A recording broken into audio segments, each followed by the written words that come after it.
तीन प्रकार का ज्ञान होता है। पहला काग वाहनी है, दूसरा हंस वाहनी है और तीसरा गरुड़ वाहनी है, माने परमहंस वाहनी है। ये क्या है? काग वाहनी जो हमारी सुरती थी, हमारी याद थी, जिसने हमारे शरीर में कौन जन्म लेता है? सुरती ही शरीर को धारण करती है, सुरती ही शरीर को छोड़ती है। अर्थात सुरती पर ही ये जन्म मृत्यु का चक्कर पड़ा है। आत्मा न कोई जन्म लेती, न कोई परित्याग करती है। आत्मा न कोई जन्म लेती है, न किसी का त्याग करती है, क्योंकि वह सदा है, सदा रहती है। उसको जानने के लिए हमें पहले सुरती शब्द योग करना पड़ेगा। सुरती शब्द योग, जब सुरती पहले स्थान से चलती है तो काग वाहनी कहते हैं। कौवे जैसी उसकी वाहनी माने सवारी। कौवे की सवारी क्या है? कौवे को अच्छा बुरे का ज्ञान नहीं होता है। कभी रसगुल्ला पे बैठ जाता जाके, तो कभी गंदगी में बैठ जाता है। अर्थात हमारी सुरती माने सुत याद को हमें अच्छे बुरे का ज्ञान जब नहीं होता है तो ये कभी अच्छे पर बैठती है और कभी बुरे पर बैठ जाती है। दूसरा हंस वाहनी। हंस वाहनी किसे कहते हैं? जब सुरती को आज्ञा चक्र पे गुरुदेव की दीक्षा के अनुसार टिकाया जाता है तो यह हंस वाहनी हो जाती है। माने हंस कहते हैं सूर्य को, तो उसे सूर्य जैसा पूर्ण प्रकाश मिल जाता है तो यह हंस वाहनी हो जाती है। और जब सदगुरु महाराज इसे निरक्षर परमात्मा का ज्ञान दे देते हैं इस सुरती को, तो यह सुरती वह परम निरक्षर परमात्मा के शब्द को सुनकर उसी में विलीन होना शुरू कर देती है। इसे गरुड़ वाहनी या परमहंस वाहनी कहते हैं। तो सुरती जब काग वाहनी होती है, माने काग कहते हैं इस तन को, इसे तम कहते हैं। तो तम की स्थिति में ये काग वाहनी होती है। जब व्यक्ति को काले काले शून्य दिखाई पड़े, अणु दिखाई पड़े, तो जान लेना वह काल के गाल में है। और जब व्यक्ति को गुरुदेव दीक्षा कर देते तो यह रज माने सरस्वती हंस वाहनी बन जाती है, जिसमें प्राणों में वह आवागमन की युक्ति को जानकर यही अणु काले जो होते हैं वे परमाणु श्वेत हो जाते हैं। और इसके बाद जब यह सुरती सत्य की तरफ जाती है तो यह गरुड़ वाहनी हो जाती है।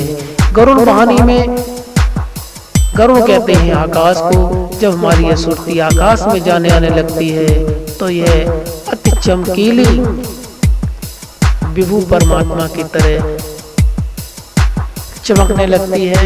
इस प्रकार हमारा सुरती शब्द योग से हम परमपिता परमात्मा की प्राप्ति करते हैं।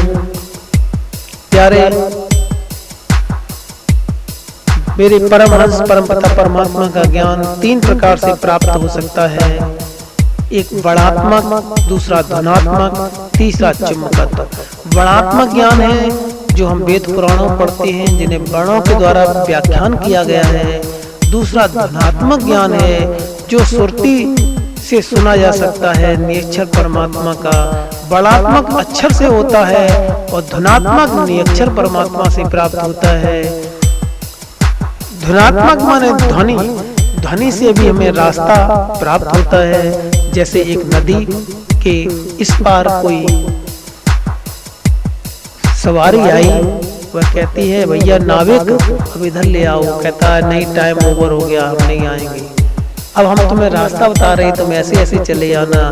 तो वह कहती सवारी कि भैया कहीं गड्ढा हुआ तो हम गिर पड़ेंगे। वो कहता नहीं, 2 कदम आगे चलो तो 2 कदम पीछे, 2 कदम पूरब की तरफ तो 2 कदम अपने सीधे हाथ की तरफ चलना है। इस तरीके से ध्वनि के द्वारा रास्ता बता देते हैं। कहीं आवाज होती है लाउड स्पीकर की, तो जब हम किसी कार्यक्रम में जाते हैं, कहीं लाउड स्पीकर की आवाज आ रही होती है, तो हमें उस आवाज से दिशा का बोध हो जाता है कि फलाने जगह सत्संग हो रहा है, वहां में चलना है। तो दिशा का बोध कराने वाली ध्वनि होती है। इसी प्रकार से परमात्मा के घर जाने के लिए जो दिशा का बोध करा दे, वही निरक्षर परमात्मा की ध्वनि होती है। और इसके बाद जो तीसरी गुरुदेव ने बताई है चुम्बकत्व, जो शेष के ध्वनि को भी खींच ले, चमक रहा है परमपिता परमात्मा। और चुम्बकत्व है, चुम्बकत्व माने जैसे चुम्बक लोहे को खींच लेती है, वैसे ही हम जब उस परमपिता परमात्मा को सदगुरु महाराज की कृपा से देख लेते हैं, उसके दर्शन कर लेते हैं, तो हमें परमात्मा चुम्बक की तरह चमकीला बन के खींच लेता है और अपने अंदर समाहित कर लेता है और हम परमात्मा मय हो जाते हैं। इस प्रकार आज के सत्संग में बताया कि भगवान या परमात्मा को कैसे प्राप्त करें। गुरुदेव ने आज के सत्संग में ये सारा का सारा क्लियर कर दिया, सारा का सारा पूरा रहस्य खोल दिया कि परमात्मा को या भगवान को कैसे प्राप्त किया जा सकता है। इन्हीं शब्दों के साथ आज का सुंदर सत्संग यहीं विराम लेते हैं। प्रेम से बोलो सद्गुरुदेव भगवान की जय। आइए उस परमपिता परमात्मा को विराम लेने से पहले एक भजन के माध्यम से हम उसका ध्यान करेंगे और उसके बाद आज का कार्यक्रम सत्संग का यहीं विराम लेंगे। प्रेम से बोलो सच्चिदानंद भगवान की जय। परमपिता परमात्मा की जय। परमात्मा की संपूर्ण सृष्टि की जय।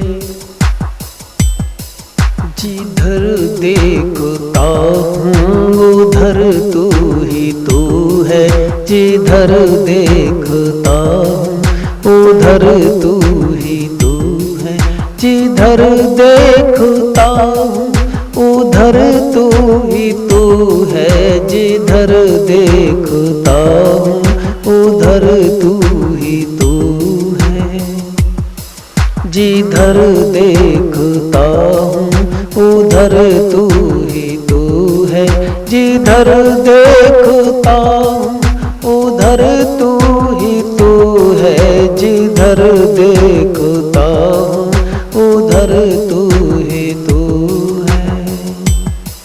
बहारों में तू है, नजारों में तू है, बहारों में तू है, नजारों में तू है, फिजाओं में तू है, हवाओं में तू है, जिधर देखता हूँ उधर तू ही तू है, जिधर देखता हूँ उधर तू ही तू है।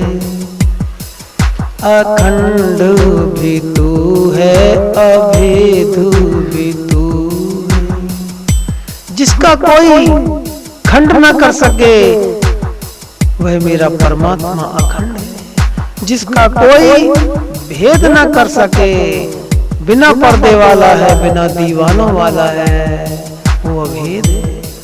अखंड भी तू है, अभेद भी तू है, अछेद भी तू है, अचल भी तू है। अछेद माने बिना छेद वाला, उसमें कोई बिगाड़ नहीं हो सकता है क्योंकि उसके अंदर छेद ही नहीं है। अछेद भी तू है, अचल भी तू है। अचल कहते हैं जिसमें कोई क्रिया ना हो पर सारे संसार को वही क्रिया देता है, मेरा परमात्मा अचल है। अछेद भी तू है, अचल भी तू है, आवेगत भी तू है, अपार भी तू है। अविगत माने जिसमें कोई गति ना हो, अपार माने जिसका कोई पार ना हो। अविगत तू है, अपार भी तू है, अखत भी तू है। अखत माने जिसे कोई मुख से बयान न कर पाए वह अखत है, मेरा परमात्मा अखत भी तू है, अल्लाह भी तू है। वह अल्लाह है, हर समय इल्ला रहा है, हर समय चिल्ला रहा है, कोई सुने न सुने उसे कोई परवाह नहीं। अल्लाह भी तू है, अद्वैत भी तू है। अद्वैत है मेरा परमात्मा, वह दो नहीं है, वह एक है। अद्वैत भी तू है, अद्रव्य भी तू है। वह कोई द्रव्य नहीं है, वह कोई दृश्य नहीं है, इसलिए वह अदृश्य है। अद्वैत भी तू है, अदृश्य भी तू है।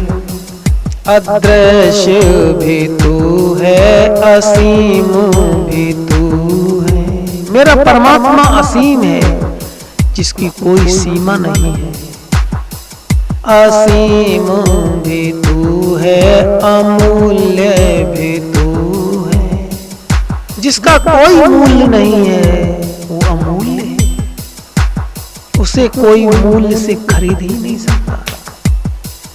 अमूल्य भी तू है, अमर भी तू है। मेरा परमात्मा अमर है, जो कभी नहीं मरता है। अमर भी तू है, अथाह भी तू है। मेरा प्रभु अथाह है, उसकी कोई था नहीं है। अथाह भी तू है, अव्यय भी तू है। जिसमें कोई व्यय नहीं होता है, न वह घटता है न बढ़ता है, सदा रहता है, इसलिए वह अव्यय है। अव्यय भी तू है, अक्रिय भी तू है। जिसमें कोई क्रिया नहीं, अक्रिय है।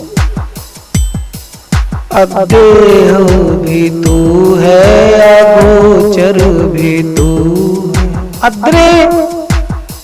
अदेह माने जिसमें कोई देह नहीं है। अदेह भी तू है, अगोचर भी तू है। अगोचर माने बिना इंद्री वाला, सारे संसार को इंद्रियां देता है, पर स्वयं इंद्री से अतीत है। स्वयं में इंद्री नहीं है। अगोचर भी तू है, अलेख भी तू है। उसे कोई लिख ही नहीं सकता है, क्योंकि वह अलेख है। अलेख भी तू है, अविनाशी तू है। वह अविनाशी है, उसका कभी नाश नहीं हो सकता है। अलेख भी तू है, अविनाशी तू है। अनामी भी तू है, अकाटे भी तू है।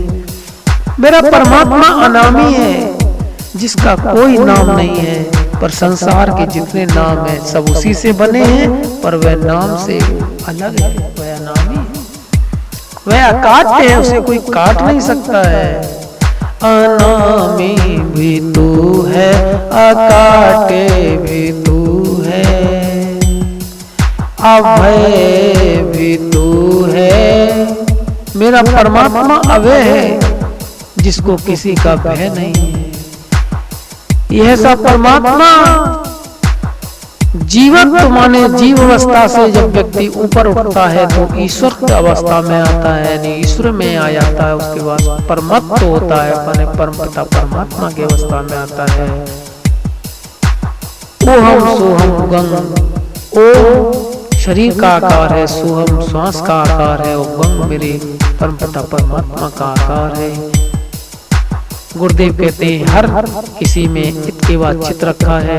चित माने देखो, इत माने इतना ही नहीं है और भी है। इसलिए प्रभु तू ही तू है, गुरु तू ही तू है। जिधर देखता हूँ उधर तू ही तू है। जिधर देखता हूँ उधर तू ही तू है। जिधर देखता हूँ उधर तू ही तू है। अखंड भी तू है, अवैध भी तू है, अच्छेद भी तू है, अचल गुरु तू है, अविगत भी तू है, अपार भी तू है, अखत भी गुरु तू है। अल्लाह अद्वैत भी तू है, अदृश्य भी तू है, असीम भी तू है, अमूल्य भी तू है, अमर भी तू है, अथाह भी तू है, अव्यय भी तू है, अक्रिय भी तू है, अदेह भी तू है, अगोचर भी तू है, अलेख भी तू है, अविनाशी तू है, अनामी भी तू है, अकाटे भी तू है, अभय प्रभु तू है। जिधर देखता हूँ उधर तू ही तू है, जिधर देखता हूँ उधर तू ही तू है। प्रभु तू ही तू है, गुरु तू ही तू है, और रूह तू ही तू है, गुरु तू ही तू है, प्रभु तू ही तू है। जिधर देखता हूँ उधर तू ही तू है। प्रेम से बोलो सच्चिदानंद भगवान की, पार ब्रह्म परम पिता परमात्मा की जय, परमात्मा की संपूर्ण सृष्टि की जय। प्रेम से बोलो सद्गुरुदेव भगवान की जय जय जय। इन्हीं के साथ आज का सत्संग ही विराम लेते हैं। प्रेम से बोलो पार परम पिता परमात्मा की जय, परमात्मा की संपूर्ण सृष्टि की जय जय।